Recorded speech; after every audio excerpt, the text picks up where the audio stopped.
Hi dear students. Hi everybody. This is Akriti Tiwari with another video lecture from class 9 chapter 8 motion. And students, हम सब लोग NCERT questions तक आ चुके हैं and we have solved 3 of the questions. अभी एक question हमने बीच में skip किया था, वो question मैं आपको last में कराऊंगी.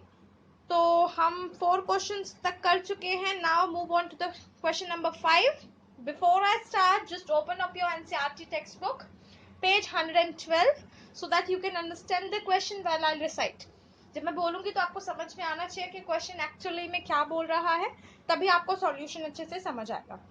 और एक और बात है बच्चों, यहाँ पर बोर्ड पर आप देख पा रहे होंगे कि मैंने कुछ ग्राफ्स प्लॉट किए हैं. तो जो सॉल्यूशन का ग्राफ है वो तो इजीली हो जाता है, लेकिन बोर्ड पर एग्जैक्टली जो ग्राफ है क्वेश्चन नंबर 6 का, वो आपको हो सकता है थोड़ा बहुत अंतर लगे. तो इसलिए आप सब लोग एनसीईआरटी की बुक में से उस क्वेश्चन पर ध्यान देंगे और सॉल्यूशन में आपको बोर्ड पर दिखाऊंगी, तो you will understand it properly. So without wasting the time, let's start question number 5. So first of all, I'm reading the question and you have to understand that what the question is demanding, what the question is saying to us. So in the fifth question, a driver of a car traveling at 52 kilometre per hour, एक driver है car का जो कि 52 kilometre per hour की speed से चल रहा है.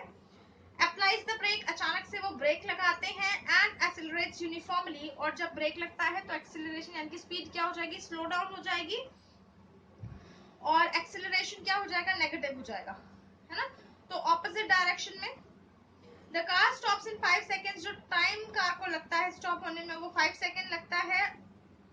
Another driver, यहाँ तक की बात समझ आई. तो हमने क्या किया, इनिशियल, क्योंकि वो ट्रैवल की स्पीड से कर रहा था, वो ट्रैवल कर रहा था विद 52 किलोमीटर पर आवर. तो इनिशियल वेलोसिटी u हमने 52 किलोमीटर पर आवर ली है, और एक्सेलरेशन कांस्टेंट है.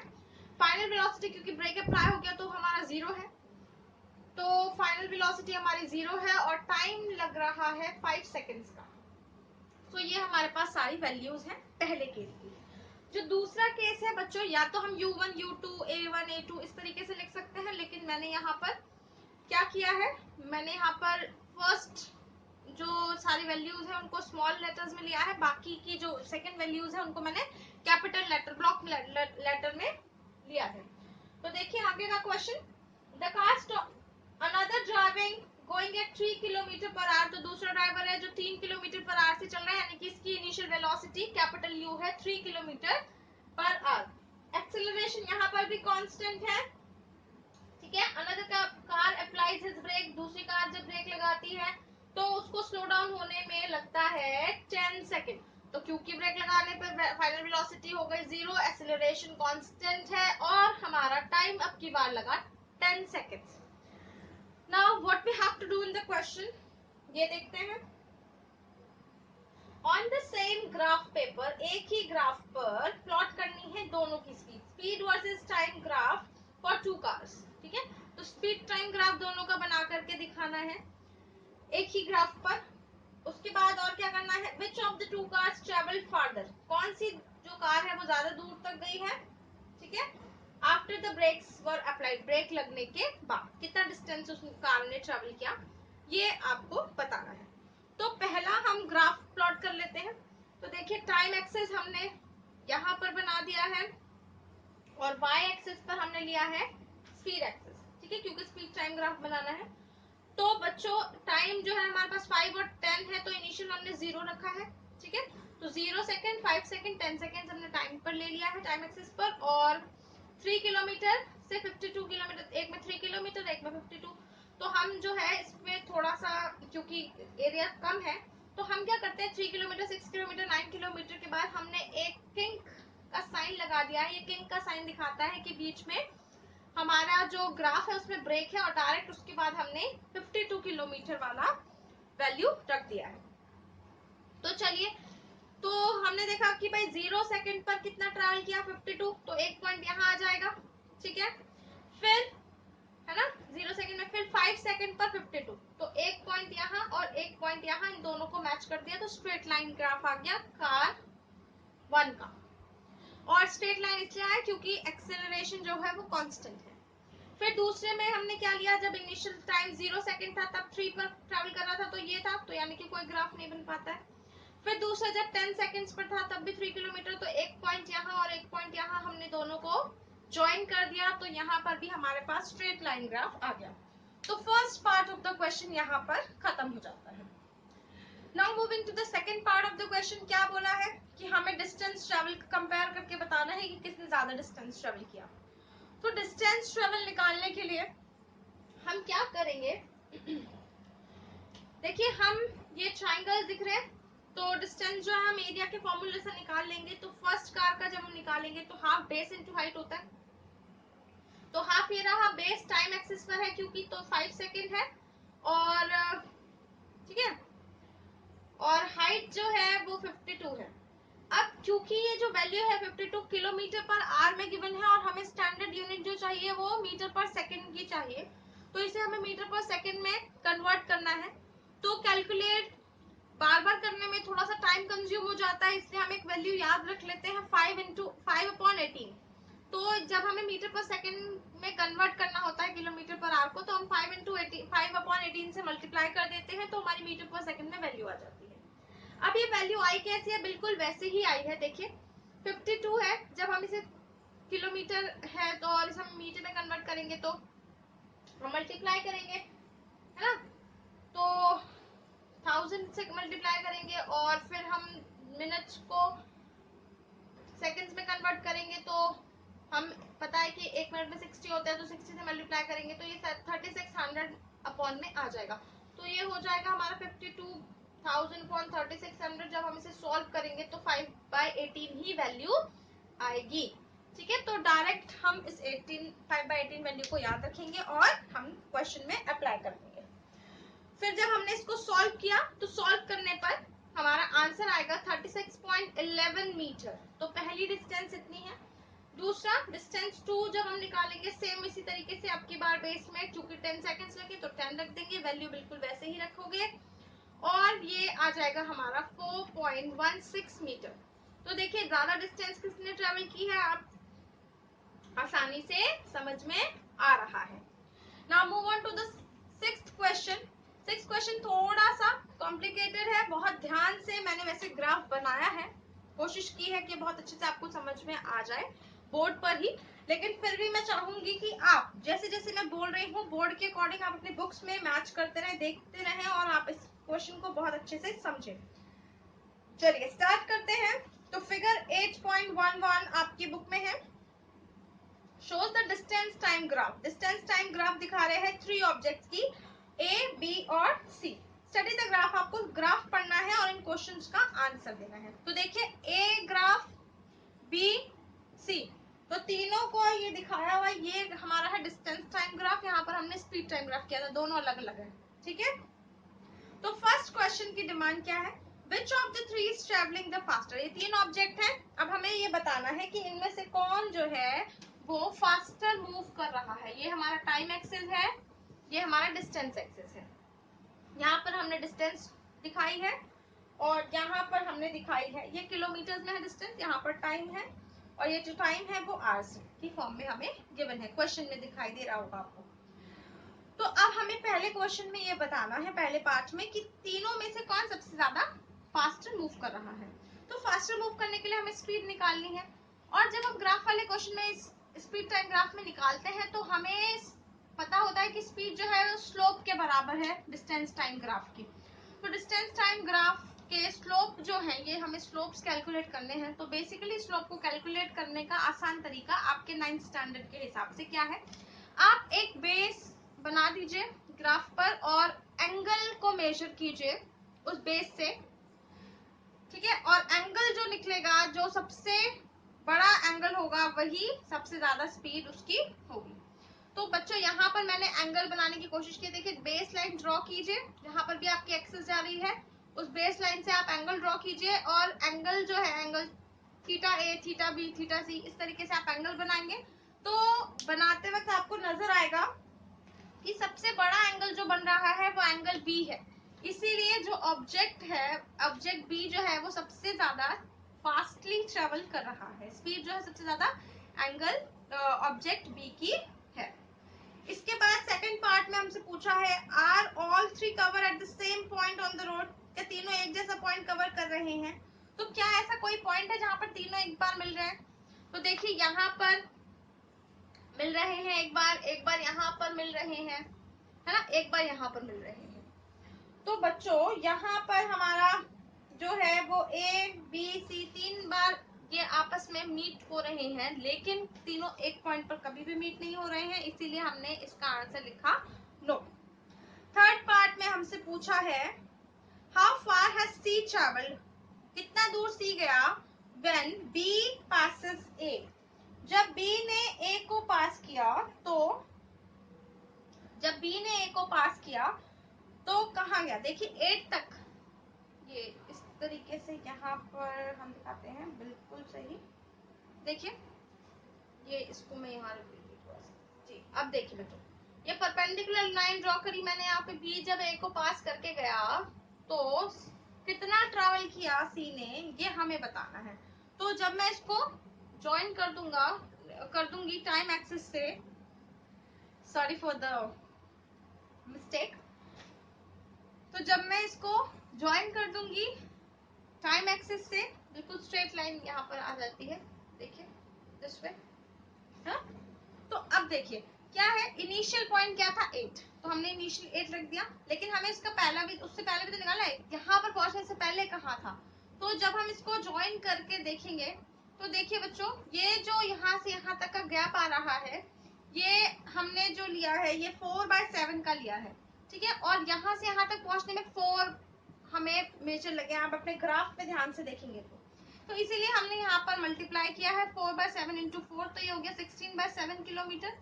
और जब हमें डिस्टेंस निकालनी है तो फाइनल पॉइंट से इनिशियल पॉइंट को माइनस कर देंगे, तो इनिशियल हमारा था 8 - 16 अगर हम करेंगे फाइनल, क्योंकि 8 है, इनिशियल है 16, ठीक है। 16 क्यों? क्योंकि 4 ब्लॉक्स हैं और 4 टाइम्स है ना, तो हमने मल्टीप्लाई करके निकाला है अभी 16, तो ये हो जाएगा 8 - 16/7, और ये हो गया हमारा 40/7, ठीक है।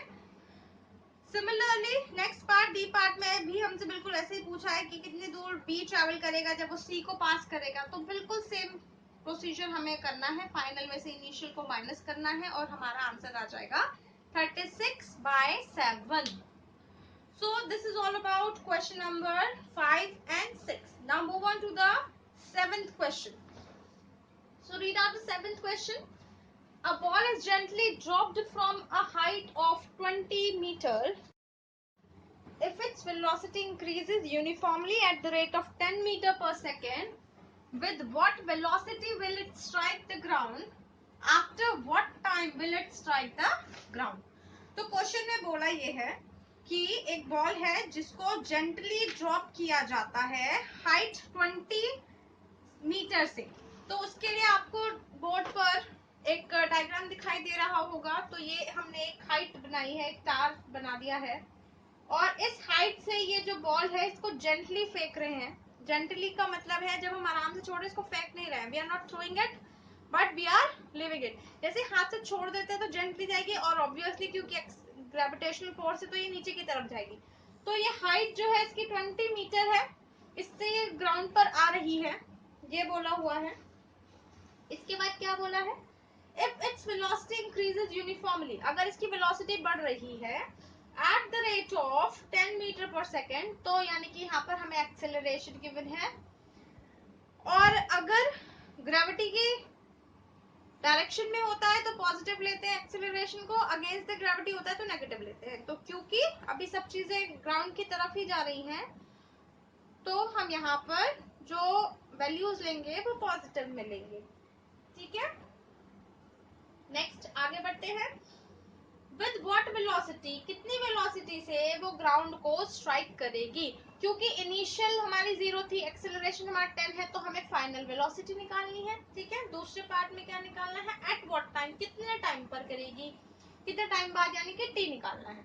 तो हमें v यानी कि फाइनल वेलोसिटी और t यानी कि टाइम हमें निकालना है, ठीक है।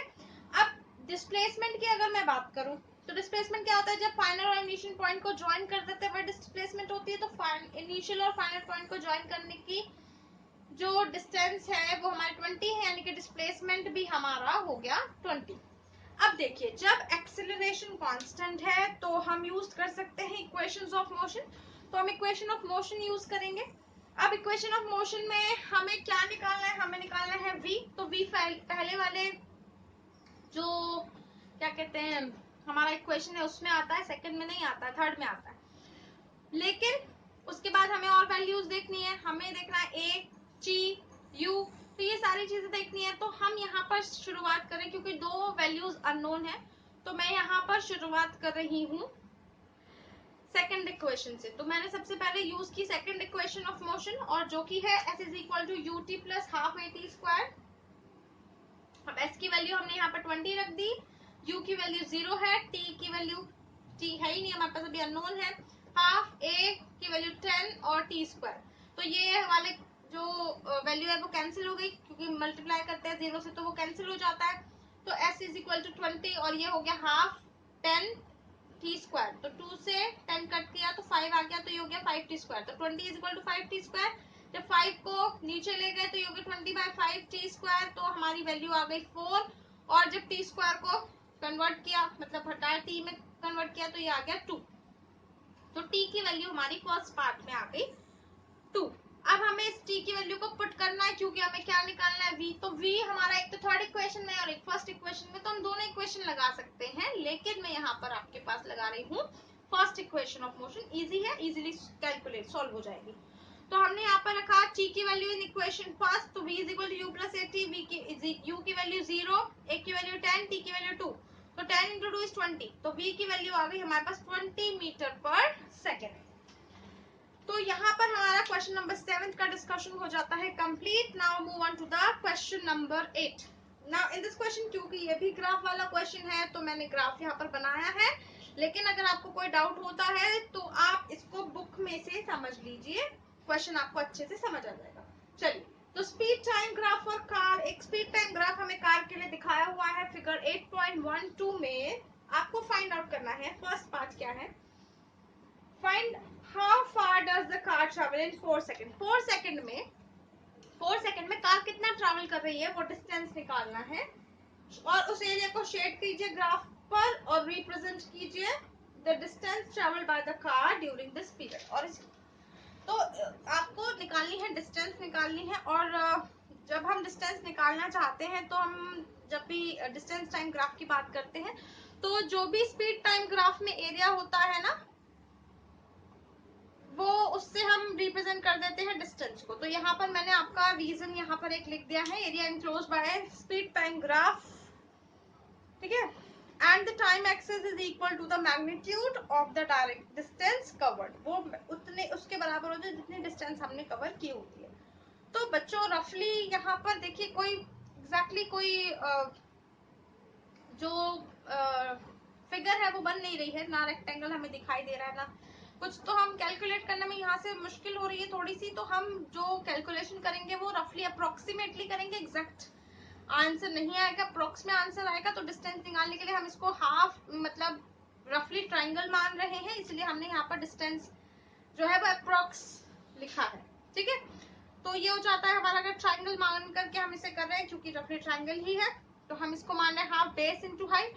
तो बेस हमारा ये है 4, और हाइट हमारी देखिए यहाँ पर 6। क्या कहते हैं कि 4 से जब आप परपेंडिकुलर एक्सिस ज्वाइन करेंगे तो देखिए कहाँ तक आएगा, ये आपका 6 तक आएगा ना डिस्टेंस। तो ये हो गया 4 इंटू 6। तो जब हम इसको सॉल्व करेंगे तो 24 बाय 2 इज इक्वल टू 12, तो ये 12 मीटर हमारे डिस्टेंस आ जाएगी। अब इसी एरिया को आप शेड कर दीजिए, तो ये हमारा फर्स्ट पार्ट यहाँ पर कंप्लीट हो जाता है। सेकंड पार्ट में बोला है which part of the graph represent the uniform motion, कौन सा पार्ट यूनिफॉर्म मोशन हमें दिखा रहा है। तो यूनिफॉर्म मतलब स्ट्रेट लाइन होता है, पैरेलल होना चाहिए टाइम एक्सिस से, यही हमने पढ़ा था। तो देखिए बच्चों, यहाँ पर आप देखेंगे कि 6 सेकंड के बाद जब आप देखेंगे तो ये स्ट्रेट लाइन जा रही है ना। तो आप क्या लिख दोगे, after 6 seconds body shows uniform motion, और स्पीड कांस्टेंट है यानी कि यूनिफॉर्म मोशन है ही। तो 6 सेकेंड्स के बाद हमें यूनिफॉर्म मोशन दिखाई दे रहा है, क्योंकि पैरेलल एक्सिस आ रही है, पैरेलल टाइम एक्सिस के पैरेलल एक्सिस बन रही है। तो ये हो गया हमारा पार्ट बी। अब आते हैं नेक्स्ट क्वेश्चन पर। Question number 9, state which of the following situation is possible. बताना है कि इनमें से कौन सी सिचुएशन पॉसिबल है और इनके एक एक एग्जाम्पल भी आपको देने हैं। पहली सिचुएशन में बोला है कि an object with a constant acceleration, एक ऑब्जेक्ट है उसकी constant acceleration but with zero velocity. Acceleration constant है लेकिन वेलोसिटी जो है वो जीरो है। तो ऐसा कब हो सकता है? इसके लिए हमने यहाँ पर दिखाया है, मान लीजिए कि एक ग्राउंड से हमने एक बॉल को ऊपर की तरफ फेंका और उसकी इनिशियल वेलोसिटी थी u। तो हमें पता है जब हम कोई चीज ऊपर की तरफ फेंकते हैं तो एक फाइनल पॉइंट तो आएगा ना, हाईएस्ट पीक पॉइंट आएगा। तो वो पीक पॉइंट को हमने जहां पर उसकी वेलोसिटी होगी जीरो, तो फाइनल वेलोसिटी हो गई हमारी जीरो। ठीक है, तो जब भी अब क्या होगा, हमें बोला क्या है इसमें, यही बोला है कि क्या ऐसा हो सकता है कि कांस्टेंट एक्सीलरेशन है तो एक्सीलरेशन तो कांस्टेंट ही है ना, final velocity minus initial velocity, तो एक्सीलरेशन हमारा कांस्टेंट ही है, यानी कि ये वाला जो केस है वो पॉसिबल है। ऐसा ही दूसरे एग्जांपल में बोला है हमसे, दूसरे पार्ट में पूछा है कि क्या ऐसा पॉसिबल है कि एक ऑब्जेक्ट जो है वो सर्टेन डायरेक्शन में मूव कर रहा हो with an acceleration perpendicular direction में। तो इस बार हमने केस लिया है कार का जो कि सर्कुलर ट्रैक पर मूव कर रही है। तो ये जो कार है ये अपनी डायरेक्शन कॉन्स्टेंटली चेंज करती रहेगी, सर्टेन डायरेक्शन, और परपेंडिकुलर रहेगा। परपेंडिकुलर आपको पता है ना, जब भी कोई चीज, तो ये यहाँ पर एक परपेंडिकुलर एक्सिस जो है हम उससे ही मेजर करते हैं, है ना।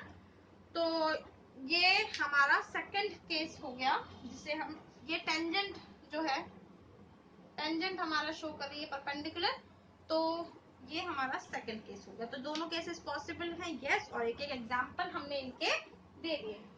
So in the next video lecture tomorrow we will going to discuss about question number 10, और जो question हमने question number 3 skip कर दिया था वो question करेंगे। After that this chapter will be completed, and from day after tomorrow we will doing chemistry chapter 2.